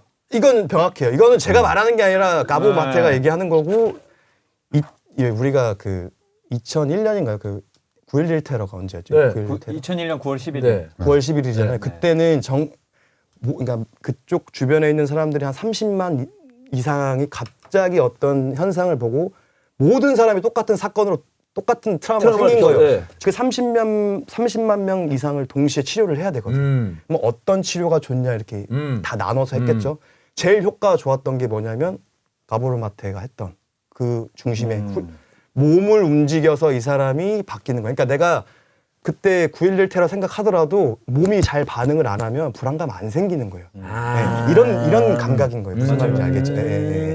그러한 치료법이 되게 많이 있어요. 근데 그러면 생각보다 우리가 생각했을 때 그런 어떤 그 불안감, 선수들도 마찬가지겠지만 그런 것들이 내가 그냥 지배한다고 생각을 하는데 사실 당연히 그러겠지만 그러니까 정신력 싸움이라고 하는 거예요. 근데 정신력 어디서 올라와요? 몸에서 그러니까. 그러니까 몸하고 마음하고 사실은 이어진 건데 본질적으로 같아요. 네. 그거를 따로 떼어놔서 생각하면 제대로 된 방법이 안 나오는 거예요. 네. 그럼 결과적으로 뭔가 좀 내가 뭐 정말로 정신적으로 힘들다 그러면은 여기서 야 좋은 생각해, 야 차분하게 있어 이런 것도 좋겠지만 일단 기본적으로 나가서 신체 활동을 좀 더 해야 된다는 이 얘기잖아요. 그렇죠. 그러니까 간접적으로 이 여러 가지 부정적인 감정들을 올라오는 몸을 안정화시키는 거에서 몸을 움직이는 게 제일 좋다라는 거죠. 맞아요. 그다음에 이제 호흡도 있고 호흡 같은 것도 있고. 그런 식으로 조언을 해주겠다. 저는 만약에 그게 맞다고 생각을 합니다. 네. 어땠나요? 그때. 근데 약간 좀 그 상황이었을 때 좀 좀 뭐 집안에만 좀 있었나요? 좀 우울하게 좀 있었나요? 아니면 나가서 좀 뭔가를 했었나요? 좀 자책을 좀 많이 했었던 것 같아요. 이제 뭔가 밖으로 좀 풀었어야 되는데 아니면 좀 이 문제를 나만의 문제가 아니라 뭔가 다른 거랑 복합적으로 봤었어야 되는데 그냥 내 신체, 그렇죠. 내가 좀 안 된다는 그 의식에 좀 사로잡혔던 게 아닌가. 네. 근데 나는 지금 이 얘기하면서 문득 드는 생각이 있었는데 제가 이제 그 장박 그 캠핑지에서 가족들하고 다니거든요. 네네. 근데 어쩔 수 없이 거기서는 움직일 수밖에 없어요. 그러니까 거기는 가자마자 일이고 먹자마자 일이야. 네. 다 치워야 되고 또 해야 되니까 일어나자마자 또 다 세팅해야 그치. 되고. 근데 아침에 일어났을 때 그렇게 일찍 그렇게 추운 데서 어쨌든 이제 산속에 있으니까 거기서 왔다 갔다 했을 때 그런 적이 별로 없는데 되게 나는 귀찮을 것 같은데 아직도 그 느낌이 좋거든요. 아직도 그 느낌이 좋아요. 네. 그러면서 나는 사실 요즘 좀 멘탈이 좀 좋아진 것 같긴 해요. 왔다 갔다 하면서 그 장박지 왔다 갔다 하면서. 그런 것도 얘가 좀 영향이 그럼요. 네. 저도 사실 어떻게 보면 새벽에 그렇지 왔다 갔다 하잖아. 새벽에 거기 망고 뛰러 가요. 망고 뛰러 가잖아. 그때 나는 너무 좋은 거야. 아, 그 느낌이. 혼자 나가서 이제 그러니까 그 느낌이 좋아. 속세에서 이제 어. 탈출해가지고 이제 예. 막 온몸이 막 소름이 끼치면서 막 그런 느낌이 나거든요. 예. 그게 그 원리에. 네. 아, 야, 이런 것들을 이제 선수들에게 알려주면서 네네. 선수 생활은 사실 이런 걸 알려줄 사람이 없으니까 뭔가 좋을 때는 뭐 좋겠지만 그렇죠. 사실 어려울 때 이겨내는 힘이 맞아요, 필요한데 그거에 대해서 옆에서 조언을 해준다. 네네. 이 얘기 아니겠습니까? 네네. 아. 오해하시면 안 되는 게 이거 한다고 무조건 그 딱 된다? 그렇진 않아요. 그렇지 않아요. 그 가능성을 올릴 아, 뿐. 그러면 다 예. 메시 되고 예, 르브론 되는 맞아요, 거죠. 맞아요. 예, 맞습니다. 예, 예, 그렇게 될 수는 맞습니다. 없잖아요. 맞아요. 맞습니다. 네. 그러면서 이제 유튜브도 굉장히 좀 활발하게 하고 있는데, 야, 근데 조회수가 그리고 지금 보면 우리 저희 작가님이 PD가 이 선배 유튜버 이스타가 느낀 첫인상은 선배 유튜버에서 팁을 준다면라고 했을 때 제가 배워야 되는데요. 네, 일단 기본적으로 어그로가 네. 근데 일단 숫자가 엄청 많아. 엄청 많아. 숫자가 엄청 많아. 연봉 1억, 1억, 3억, 3억, 2억, 500명, 8주. 연봉 2억 받는 운동선수가 벤츠 지바겐 타면 좆되는 일. 이거 나도 배워야 나 돼, 지금 지금? 나 올라가자마자 이거 바로 본다. 이거 뭔 내용인지 존나 궁금하다 진짜. 대충 예상은 되는데 대충 어떤 내용인지 예상은 되는데 막 이런 것들. 야 미쳤다. PD님들하고 좀 진짜 강의 한번 해주셔야 돼요. 썸네일 그리고 뽑는 방법. 8주 만에 미친 체력을 만드는 과학적인 방법. 야. 네, 이런 것들. 네. 미친 체력과 과학적인 거. 약간 좀 전혀 안 맞거든. 맞거든요, 사실. 미치고 과학적이다. 네, 네. 거기에 이제 그러니까. 상의 탈의까지 딱 들어가. 그렇습니다. 아, 네. 그리고 K리그 입단 1년 만에 방출되는 선수들의 특징. 약간 이런 것들. 네. 보니까 굉장히 지금 썸네일이나 이런 것들 잘 뽑는다라는 건데 그 2억 받는 운동선수가 G바겐 타면 좆되는 이유 어떤 내용인가요? 네, 살짝 말씀해 주시면 궁금하신 분들이 있어가지고. 저도 살짝 저도 봤거든요. 네. 그러니까 이 지바겐을 타는 거는 이 연봉이 이 지바겐을 끌어주지 않는다. 자산이 이 지바겐을 끌어준다는 그 맞나요? 그러니까 이게 처음에 제 경험론으로 시작해서 네. 실제로 제가 돈 좀 쌓이고 하다 보니까 벤츠 샀었어요. S 사고 싶어서 견적까지 세단. 받고 하려고 했는데 와이프가 여보 집도 집이었거든요. 그 당시. 집도 없는데 차는 좀 아닌 것 같아. 그래서 제가 접고 1년 공부해서 아파트 분양권을 샀거든요. 근데 그게 이제 크게 된 거죠. 나중에 보니까 야 쉽게 얘기해서 나 저거 저 벤츠 샀으면 좋될 뻔했다. 이게 된 거예요. 근데 제가 나중에 이제 제 주변 돈 많은 선수 보잖아요. 그러면 예를 들어 지바겐을 탄다. 지바겐 타면은 이제 고정비가 들어갈 거 아니에요. 근데 고정비 한 월 500이라고 치면은 이 선수들은 건물 한 열심히 모아가지고 한 15억짜리 있어. 그러면 이제 월세가 한 500 나오겠죠. 그 500으로 지바겐을 타는 거야. 근데 나는 생으로 돈 벌어서 500으로 맨날 타는 거야. 근데 본질적으로 나는 예를 들어서 부상당했어? 경기 벤치에 앉았어? 그럼 이 지바겐 날아가거든. 근데 이 선수들은 지바겐 안 날아가거든. 주장 경쟁 밀려도 상관없거든. 그 얘기를 하는 거다. 그런 얘기구나. 나는 건물 또 있으면 타도 좆되지 않는다. 그러니까 그런 이제 장기적인 관점에서 얘기구나. 그렇죠. 나는 딱 썸네일을 봤을 때, 야, 돈 번다고 깝치지 말거나, 통장에 뭐 하나 이 새끼야. 약간 그런 얘기인 줄 알았는데, 그런 얘기는 아니었군요. 야, 네.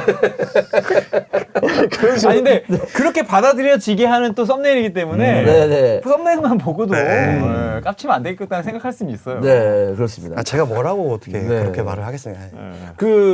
김원일 대표는 사업적인 마인드로 봤을 때 어떤가요? 지금 최근에 지금 김원남 강사하고 네. 비교해 봤을 때 어때요? 본인 어떤 그 사업적인 마인드. 저요? 네. 굉장히 좀 체계적이다. 네. 네. 뭐 체계적인 계획이 있다. 근데 저는 뭔가 이 닥치는 대로 지금 하고 있다. 그런 생각이 좀 들어서 네. 좀 배워야 되고 뭐 좀 줄여야 될 땐 좀 줄이고 좀 더 이제 열심히 해야 될 그래도 에너지 쏟아야 될 때는 쏟아야겠다는 그런 생각이 듭니다. 근데 이것도 참 중요한 얘기인 게 뭐냐면 사람이 모든 일에 체계적일 수는 없잖아요. 그렇죠. 근데 그걸 또 체계적인 걸 신경 쓰다 보면 또 스트레스가 받을 수가 있잖아요. 네네. 사실. 이게 좀, 나 닥치는 대로 어느 정도의 기준은 최소한만 정해놓고 그 계획은 뭔가 좀 닥치는 대로 오는 거 내가 하루 내가 좀 이렇게 해결하면서 산다. 이런 마인드는 어때요? 그러니까 제가 말씀드린 거 이렇게 체계적으로 살아야 무조건 오라가 아니라 처음에는 의도가 들어가는데요. 나중에는 의도가 안 들어갑니다. 예. 그러니까 우리가 쉽게 얘기해서 의도가 들어가는 행동을 루틴이라고 하고 의도가 안 들어간 거를 이제 습관이라고 하는데 맞아. 어느 정도 이제 쉽게 얘기해서 이주원 해설위원님이 제가 해주는 거를 12주 정도 했는데 정말 그게 좋잖아요. 사람은 보상에 크게 작용하기 때문에 내가 하기 싫어도 알아서 이렇게 처음에는 의도가 들어가겠지만 점점 그 의도의 힘이 약해져요. 네. 그래서 내가 첫 번째 한 날처럼 나 이거 해야지가 아니라 그냥 자연스럽게 나오는 거예요. 네. 그 원리예요. 그 원리. 그러니까 처음에는 조금 힘들 수 있겠지만 네. 어느 정도 그게 본인에 맞고 본인이 그 만족감을 느끼면 네. 이게 내 계획대로 살아야지라는 게 거보다 네. 그냥 그 아무 그게 생각 없이 맞아요. 그냥 맞아요. 그 길로 간다는 얘기잖아요. 맞아요. 그 자체가 스트레스가 아니다. 아니에요. 예. 지켜야 된다. 이거 이게 해야 된다. 아니에요. 그게 아니다. 네. 그러면 뭐 제가 봤을 때는 좋은 어떤 지금 잘 되고 있으니까 네. 본인이 계획대로 살다가 지금 닥치는 대로 사는 게 아니고 그냥 그 길대로 방송적인 거나 사업적인 거나 그 길대로 잘 가고 있는 거 아닐까요? 뭐 네. 일단은 저도 제 장점은 그냥 열심히 하고 계속 그렇죠. 뭐 이스타에서 불러주면 그냥 계속 꾸준히 1년 이렇게 하는 게 네. 제 장점이라고 생각하는데 혼자는 못 하는 것 같아요. 제가 보니까 이제 또 많이 대표님도 도와주시고 주심 선생님도 도와주시니까 그냥 제 그런 장점이 좀 발휘가 되지 않나. 그럼 도와주는 게 항상 좀 살면서 그런 그 도와주는 어떤 그 끈이 네. 항상 필요하지 않을까. 그럼요. 진짜. 네, 맞습니다. 라는 생각인데 본인은 지금 애들도 가르치고 있고 아이들도 가르치고 있고 뭐 방송도 하고 있고 그다음에 카페도 하고 있는데 많이 힘든가요? 뭔가 좀 정신적으로나 육체적으로 어때요? 되게 좀 옆에서 봤을 때 힘들어 보이거든요. 네. 그리고 또 되게 잘하고 싶어 하잖아. 네. 당연히 이제 모든 일을 했을 때 특히나 방송적인 그 부분에 있어서는 잘하고 싶어 하는 사람이 방송도 정말 잘하고 네. 오래 가긴 하거든요. 거기서 오는 스트레스도 좀 많을 것 같은데 요즘 어때요? 뭔가 이 뭐라 그러지 재능이 있는 선수할 때도 마찬가지고 재능 있는 선수들이 있어요. 어떻게 보면 저는 하루에 막 4탕씩 하고 막 남들 쉴 때 막 하고 그랬는데 그게 재능이었는데 그게 재능이에요. 근데 그런 거를 알아주는 데가 알아주지 않는 시대에서 좀 축구를 했다고 생각을 하거든요. 근데 그 자세가 어떻게 보면 은퇴하고 나서 뭐 방송을 하던 뭐 카페를 하던 뭐 축구 교실을 하던 그런 데서 좀 발휘가 된 것 같은 그런 생각이 듭니다. 어떤 일이 제일 힘들어요? 육체적으로나 심리적으로 다 복합적으로. 그러니까 예를 들어서 그거예요.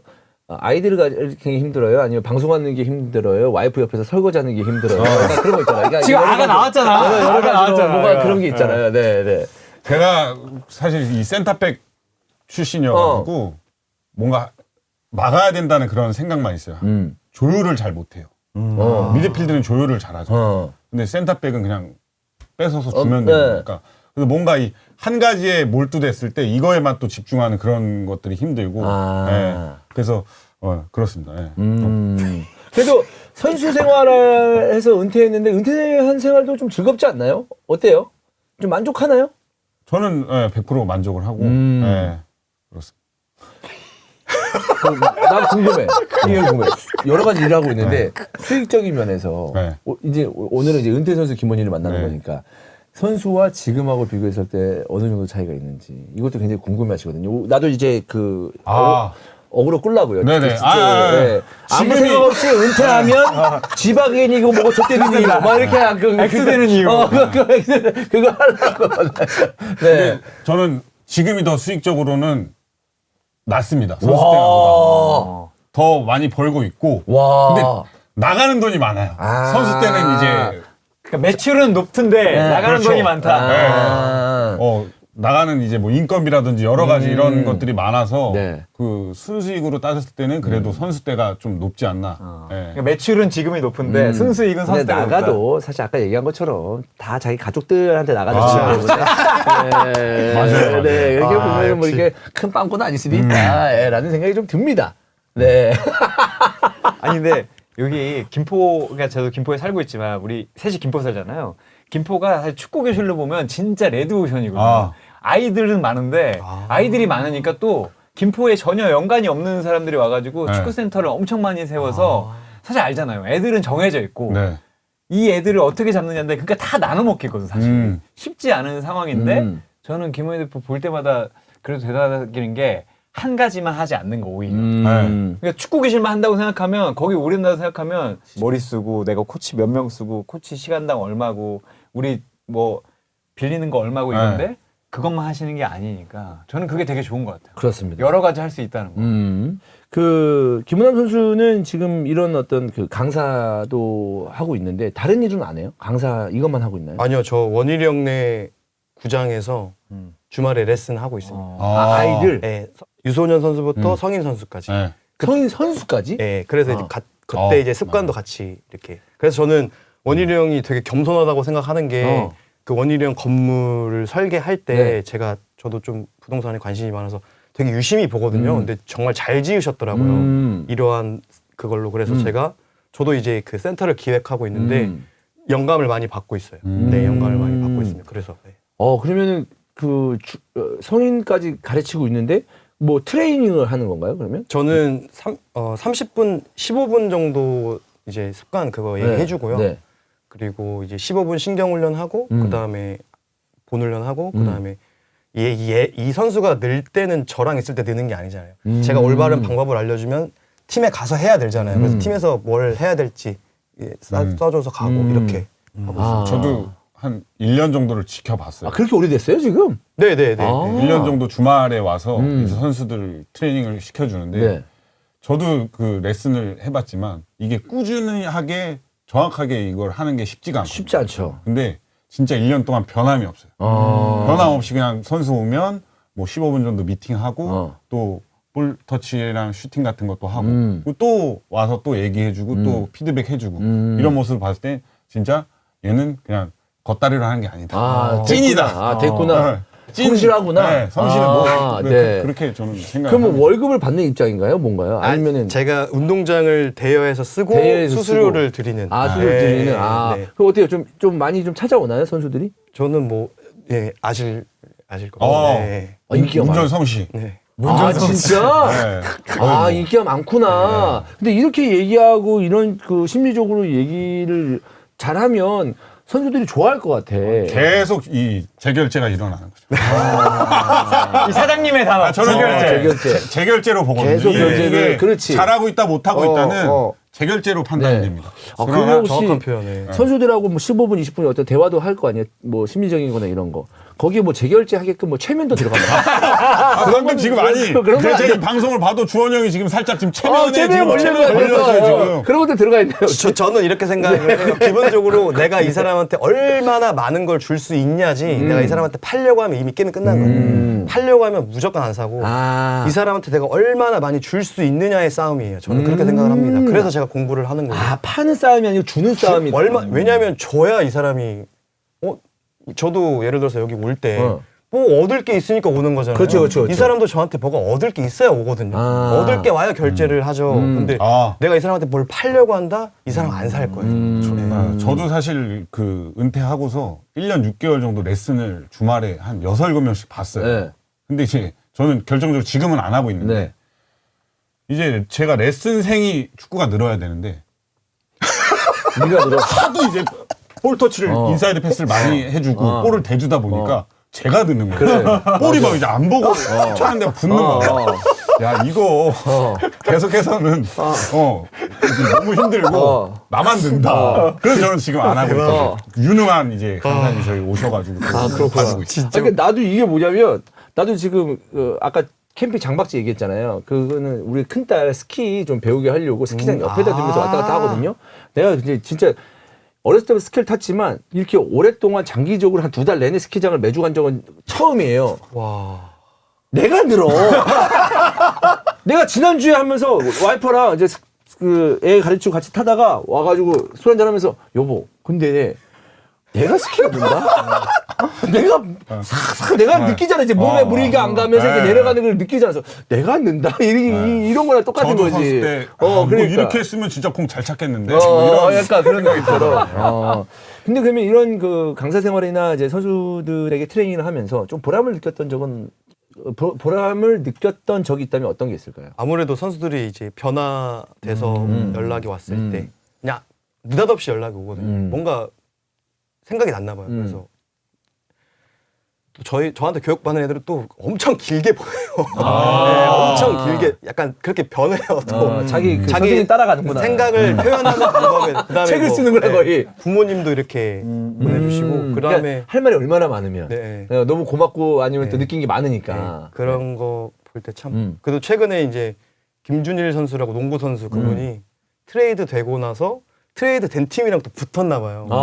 근데 또 돼서 이겼어요. 저 그 마음을 알잖아요. 그래서 그치. 이기고 나서 뭔가 가슴이 찡했는데 또 장문으로 보내셨더라고요. 그럴 때 참 더 열심히 하고 더 많은 사람들에게 기여해야겠다 이 생각 많이 들죠. 그런 건 있어요? 그 농구 얘기했잖아요. 그러면 축구하고 종목이 다르잖아요. 네. 그 종목에서 오는 차이점이 있어요? 얘기를 했을 때. 저는 그거는 잘 모르겠지만 왜냐하면 운동선수 다 삶이 비슷하잖아요. 들어보면 새벽에 운동하고 밥 먹고 어쩌고저쩌고 하는 거. 그래서 저는 이제 그 관점으로 바라보는 거지. 제가 뭐 농구에 대해서 뭐 이렇게 한다? 그거는 진짜 말도 안 되는 거고. 그러면 지금 현재 우리나라 프로스포츠 뭐 야구도 있고 농구도 있고 뭐 축구도 있고 있지만 이런 그 지금 김원남 선수가 하는 이 부분에 대해서는 많이 부족하다고 지금 생각을 하고 있는 거죠. 저는 많이 부족하다고 생각을 합니다. 네. 그리고 저 혼자 할 수 없다고 생각을 합니다. 네. 그럼 김원남 선수에게 영감을 주거나 김원남 선수 같은 직업을 하고 계신 분이 있나요? 국내에 좀 많이 계신가요? 저는 그냥 모든 그 사람들을 이렇게 안정감 김주환 교수님, 연세대학교 김주환 교수님이 최고라고 생각을 하고 그분에게 가장 많은 것을 배웠고 영감을 얻고 있고 네. 그다음에 그 다이어트 연구하시는 최겸 선생님이라고 계시거든요. 그분한테도 영감을 많이 받았고 네, 그렇게 두 분한테 영감을 가장. 그러면 앞으로 사업적으로 이걸 했을 때 본인의 어떤 그 밑에 그 있는 그런 뭐라고 해야 될까요? 후배들 이런 것도 좀 양성하고 싶은 그런 생각도 있을 것 같은데 어때요? 안 그래도 연락이 진짜 많이 와요. 배우고 싶다. 같이 하고 싶다. 근데 제가 우리 대표님, 우리 형님처럼 어떤 센터가 있으면 같이 이렇게 하는데 그러지는 못하고 있어서 제가 지금 계획으로는 내년에 센터를 차리고 싶거든요. 어디에다? 수원, 제가 수원 집이 수원이에요. 네. 수원 쪽에 차리고 싶은데 그쪽에 되면은 그때부터 이제 그냥 적극적으로? 적극적으로 네. 축구 교실을 하더라도 뭔가 이 애들이 좀 바뀔 수 있는 그런 거를 좀 해보고 싶습니다.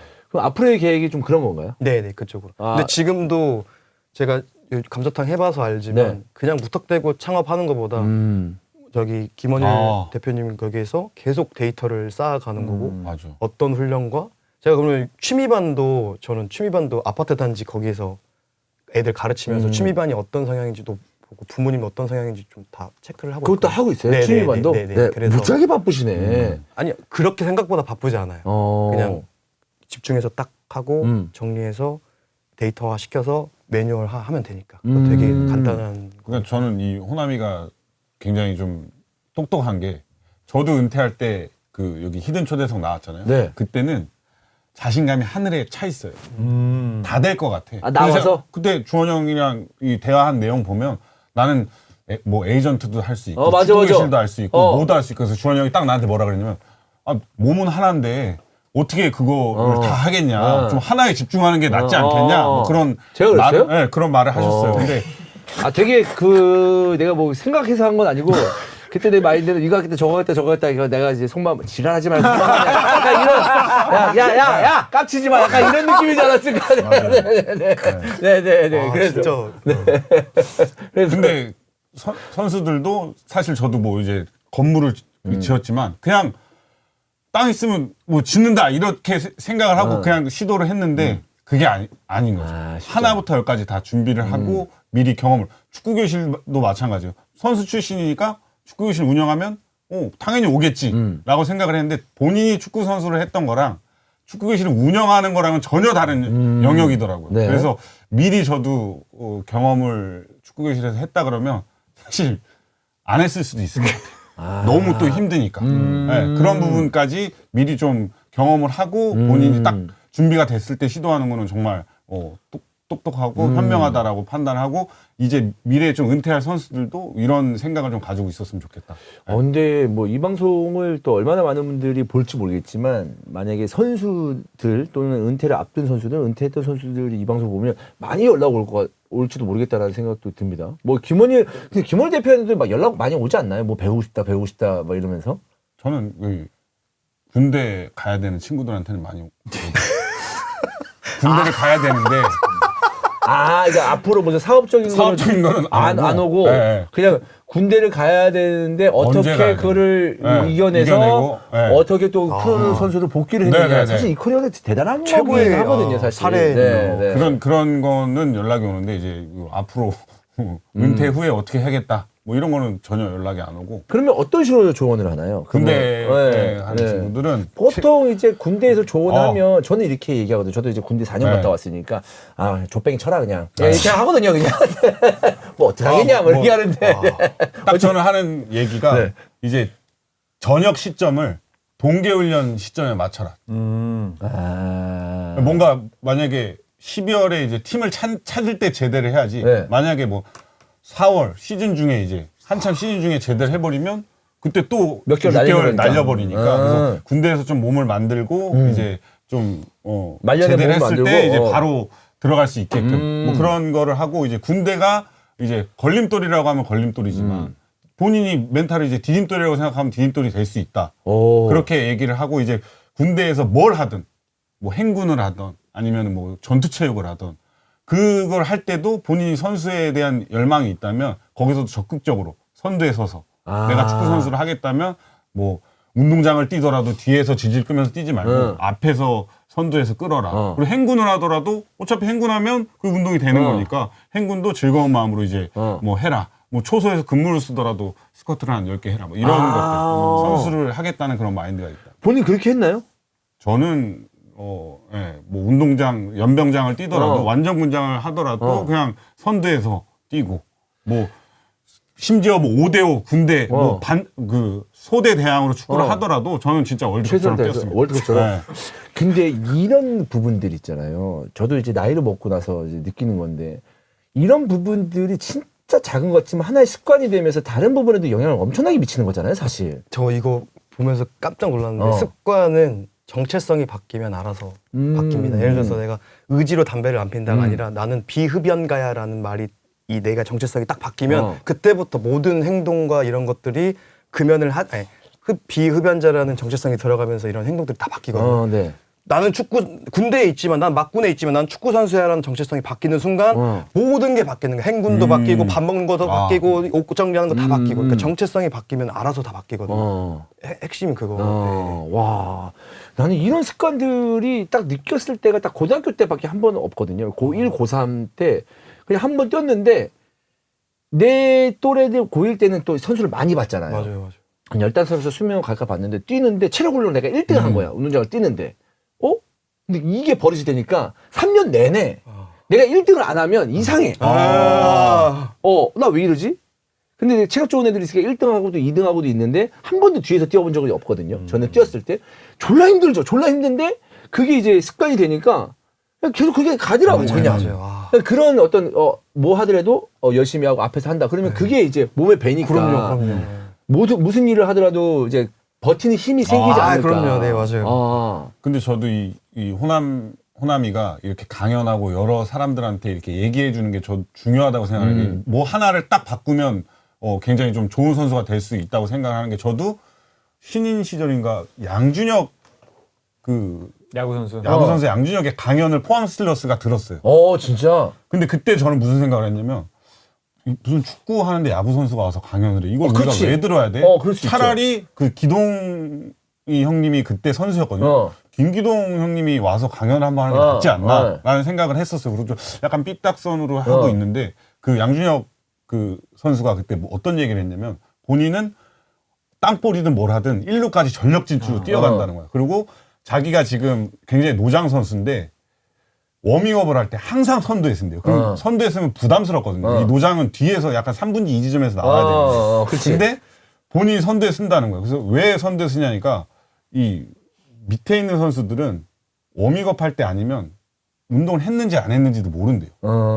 그렇기 때문에 본인이 보여줄 수 있는 건 워밍업 할 때 그렇게 화이팅 찾고 이런 모습을 하는 거를 굉장히 지도자들은 좋게 본다라고 해서 그 강연을 듣고 저는 항상 워밍업 할 때 은퇴하는 순간까지 1번에 나왔어요. 저도 똑같아요. 진짜? 네, 저도 똑같아요. 그렇구나. 저 이건 듣진 않았는데 항상 그런 마인드로. 3분지 2지점에 나오는 선수들이 있고 이제 1번에 나오는 선수들이 있는데 저는 항상 선봉에 서서 저는 선번에 서서 그게 좀 지도자들한테 볼 때도 좀 살아있음을 느끼고 그렇지. 아 얘가 의욕적으로 있구나라는 느끼고. 그런 거를 좀 저는 선수할 때 그래서 강연에서 그런 걸 들으면 바뀔 수 있다. 적극적인 모습을 보여주면서 지금 뭐 우리가 선수 위주로 얘기를 하고 있는데 그 최근에 우리 그 이스타 TV를 또 좋아하시는 분들이 뭐 10대, 20대, 30대가 많고 또 군대도 이제 가야 되는 친구들, 이제 막 군대에서 돌아온 친구들, 취업해야 되는 친구들, 뭐 이런 친구도 있거든요. 네. 근데 선수의 심리를 이제 고민하다 보면 일반 선수가 아닌 사람들의 어떤 요즘의 심리나 이런 것도 좀 관심을 가질 수도 있잖아요. 네. 그럼 그 친구, 젊은 친구들한테 뭐 좀 용기를 줄 수 있는 얘기들이라든가 뭐 뭔가 좀 우울하거나 힘들면 어떤 식으로 좀 헤쳐나가라 뭐 이런 것들 좀 조언해 줄 게 좀 있을까요? 네.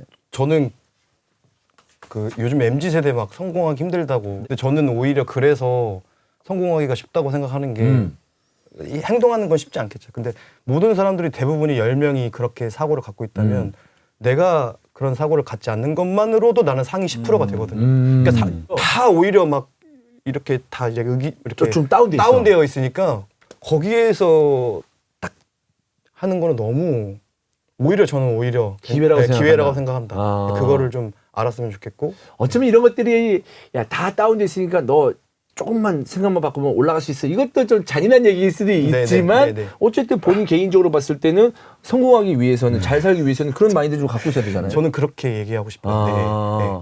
그러면은 그런 어떤 그 상황을 만들려면 만약에 일반인에게 조언한다. 그러면 좀 다운돼 있고 좀 의기소침해 있는 이 친구를 만났어요. 김원남 선수가. 그러면 어떤 거부터 차근차근 시작해라라는 걸 한 뭐 일주일이든 뭐 보름이든 플랜 잠깐 뭐 간단하게 얘기해 주실 수 있을까요? 저는 그냥 다른 거 다 떠나고요. 네. 그 존투 트레이닝 네. 그 심박수 네.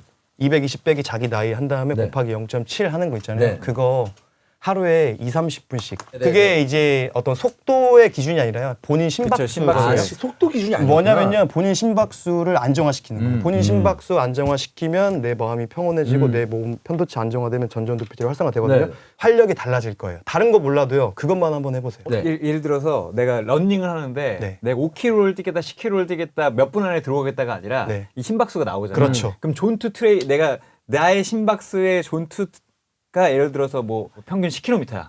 10km면 그걸 30분 뛰는 거죠. 네, 맞아요. 그 심박수를 그냥- 유지한 그냥- 채. 네, 런닝을 해라 이 얘기잖아요. 그 존투로. 네. 그러면 이제 여러 지금 생활에서 스트레스 호르몬 러닝하면 스트레스 호르몬 많이 분해되고요. 그다음에 이제 혈액 순환 잘 되면서 이제 뇌에도 혈류 잘 가고요. 진짜 그 존투 트레이닝만 해도요, 많이 삶의 질이 올라갈 거예요. 알아서 약간 좀 알아서. 조금씩 네. 바뀔 거다. 내가 이거 바뀌어가지고 아침에 일찍 일어나고 제가 해서 밥도 이렇게 먹고 이런 거보다 일단은 존투부터 한번 시작해봐라. 그냥 네. 다른 거 다 떠나서 유튜브에 그냥 뇌과학자 러닝 치잖아요. 다 나와요. 맞아요. 네, 다 나와요. 그러면은 그거를 일주일에 몇 번을 하는 거예요? 일주일에 첫 입문하시는 분들은 한 2, 3회만 해도. 2, 3회만 해도. 그러면 또 이런 나 시간 없어 하시는 분인데 제가 집 27층이거든요. 네. 저도 시간이 없을 때가 네. 있잖아요. 네. 저 그러면 이제 계단으로 올라가요. 그럼 운동 돼요 또. 맞아요. 네. 네.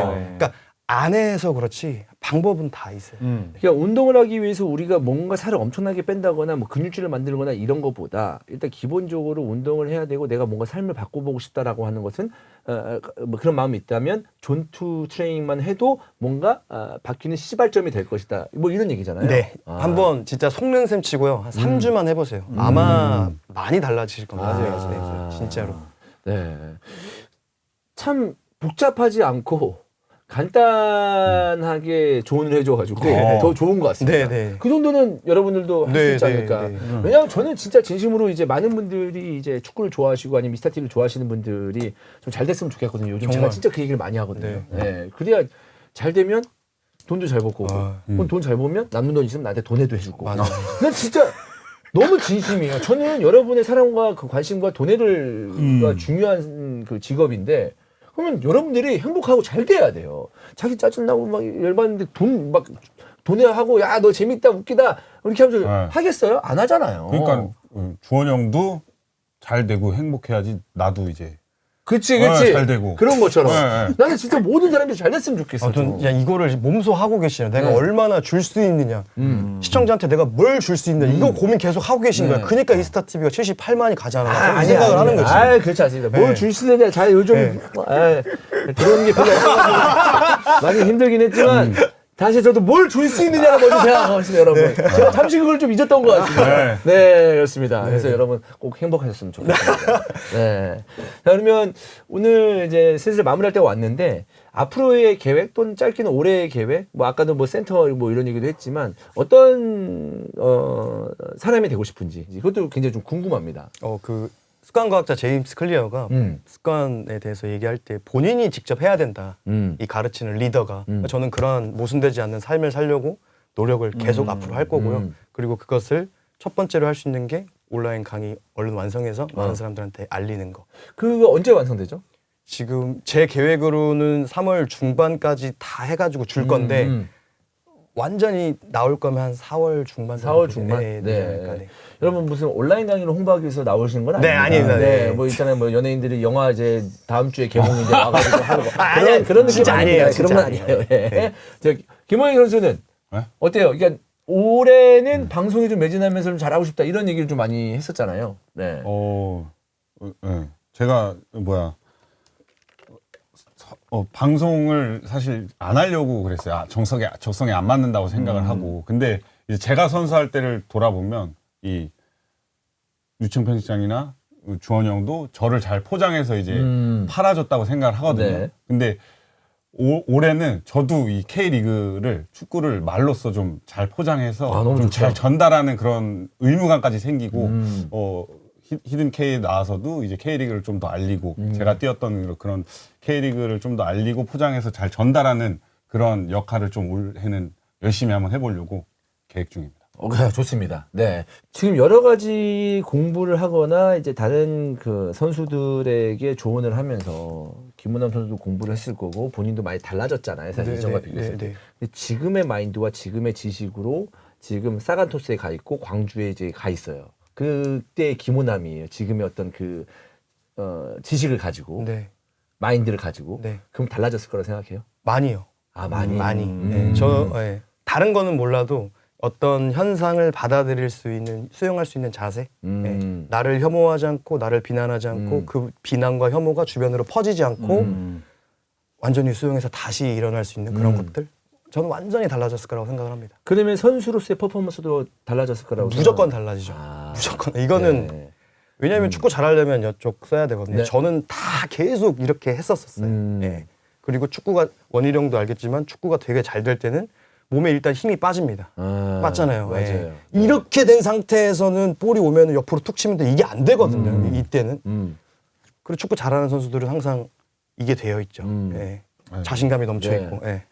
그래서 저는 선수 때보다 은퇴하고 나서 왼발을 더 잘 썼어요. 근데 이거는 내가 저는- 못 쓴다고 예, 생각하니까 그때는 막 힘줘서 들어갔는데 여기서는 실수해도 상관없잖아. 그러다 보니까 왼발이 더 잘 써지는 거야. 네. 그런 거나 비슷하지 않을까? 네, 저는 그렇게 생각합니다. 좀 더 이제 그러면서 좀 수용하고 힘을 좀 빼면서 하다 보면 퍼포먼스도 좋아졌을 것이고. 네. 그러면 막 공부하다 보면 그런 것도 있겠네. 그때 이거 알았으면 후회된다. 약간 이런 것도 있겠네요. 후회라기보다 지금이라도 아쉽다. 알아서 좋다. 지금이라도 알아서 좋다. 네. 그리고 이러한 것들을 얘네들을 알면 얼마나 더 좋아질까 이 생각이 들죠. 네. 네. 그 생각. 이렇게 어쨌든 그동안이라기보다 어쨌든 국내에는 많은 그 전문가들이 없는 분야잖아요. 근데 김호남 선수가 더욱더 전문가 돼서 다른 프로 선수들에게 아니면 또 일반인들에게도 이런 영감을 준다면 도움을 준다면 참 더 좋지 않을까라는 생각 지금 개인적으로 하고 있습니다. 어떠세요 오늘? 저는 사실 축구계가 좀 다양해져야 된다고 생각하는데 이런 분들이 나와서 되게 기쁘고 사실 저는 좀 재밌는 게 웃겨서가 아니라 그 선수 출신의 어떤 실제적으로 아는 분이 막 그런 게 나오더라고요. 전전두엽 뭐 이런 거 나오면 그게 너무 재밌다. 사실 왜냐면 이렇게 얘기하는 사람이 없어요. 그러니까 이론의 베이스를 그렇게 말씀하시는 분이 거의 없었는데 진짜 재밌다. 그리고 저는 항상 은퇴 학교가 필요하다고 생각하거든요. 근데 왜냐면 너무 날것으로 나와. 근데 날것으로 나올 때 아까 했잖아. 나 자신감. 날것으로 자신감이 있어요. 심지어 난 국가대표까지 했고 내가 월드컵도 갔다 왔어. 나 하면 다 잘 될 거야. 근데 진짜 바로 털리거든요. 그래서 이런 선배들이 많아지면 후배들이 실제로 기량도 좋아지고 삶도 행복해지고 이 은퇴 맞아. 뒤에도 산업도 좀 커지지 않을까. 그러니까요. 네, 많이 기대가 됐습니다. 네. 저도 한마디 하자면 네. 자주 오세요. 저랑은 좀 결이 다른 것 같아요. 경계를 풀었다. 아, 좋습니다. 결이 달라. 네, 김원이랑 결이 달라. 네. 나 안 겹쳐. 안 겹쳐. 안 겹쳐. 네. 저는 뭐 전전대원 뭐 이런 거 없기 때문에. 그렇죠. 네. 그렇습니다. 자, 그러면은 사실 마지막 인사는 김원일 대표에게 듣지 않겠습니다. 네, 김원일 대표는 워낙 이제 매주 나오고 있으니까 마지막 좀 이스타 TV 이제 팬들에게 오늘 방송 나온 소감 한 말씀 부탁드리겠습니다. 매번 말씀드리는 건데 여러분들 덕분에 축구 시장이 이렇게 있을 수 있는 거고요. 저도 그 사랑을 몸소 받으면서 생활했던 선수로서 다시 한번 진심으로 감사하다는 말씀 드리고 앞으로도 이스타 TV를 통해서 여러분들이 한 단계 성장할 수 있으면 진심으로 바라겠습니다. 감사합니다. 고맙습니다. 감사합니다. 감사합니다.